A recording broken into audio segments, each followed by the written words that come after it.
as you all know, we have an epidemic in this country and in this state. More than one person per day in Kansas will die of opioid overdose, over 400 per year. So by the time we're back to work tomorrow, there'll be another death. And those are real people. Those are sons and daughters and parents and neighbors. We all know someone. I know someone, a close friend who's passed. And it really is an addiction and an epidemic. And we really need to come together as a community to figure out solutions. So reducing the stigma for coming and getting treatment if you have an addiction, having that treatment available, and if you do have an overdose, having supplies like Narcan available so that we can save lives. So we're very excited to be here today and partnering with DECA and the Kansas Recovery Network. And as we go forward, we'll pilot a lot of our public health programs, things like this vending machine here, to see how those go and see if that's something we should roll out statewide. So Hutchinson's the first across the state that's going to get these, and we're going to start. Yeah. So it's great to have this machine here, right? That's going to be able to provide life-saving resources for anyone at any time. But this is more than just a machine, because it's actually now a symbol. It's a symbol of the power of community and various partnerships, not just from here coming together, but from around the state. And like he said, this is a community issue. And community issues require community solutions. And that's evident right here by everyone who's here today. It's all the more important that we have these tools for everyone, no matter what stage that they are at.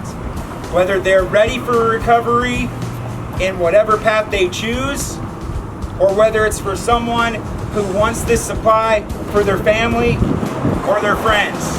You a little bit backwards to 2018, when Kansas Recovery Network, before it was a nonprofit and it was a group of friends that were handing out Naloxone on the street corners.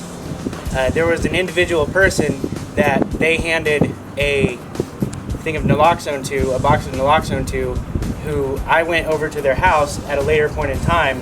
And at this point, I had no idea what Naloxone was. I had never heard of it. I had never heard of harm reduction, and I really didn't even know what recovery was. While I was at that person's house, I experienced an overdose, right? And if it had not been for following, we say these two rules in Kansas Recovery Network and harm reduction very often and loudly, and that is never use alone and carry Naloxone.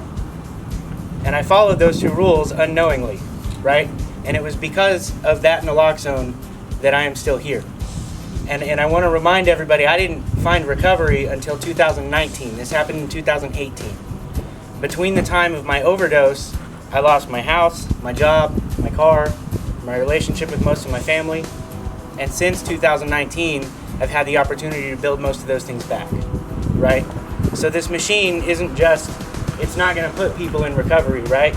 It's going to save their lives. It's going to keep them alive.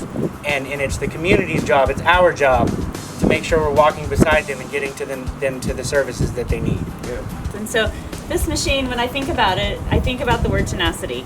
And I think about what the relationships that came together, the people and the organizations that came together to provide an opportunity for recovery for everybody in our community. People who want to help their friends and their family have a chance at recovery. One of my favorite quotes of all time is from an individual who was far beyond his years. He's the father of public health, Dr. Samuel Crumbine.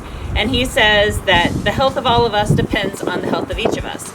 So to me, this machine represents just that, the chance at health for each of us that's going to benefit all of us in this community. For us, the opioid epidemic has really changed the way we do treatment. One of our main roles in recent years has been connecting our high-risk clients to Narcan. This machine makes it so much easier for us to do that. Change is possible only if our clients stay alive, and one Kansas person dying from an overdose a day is way too many.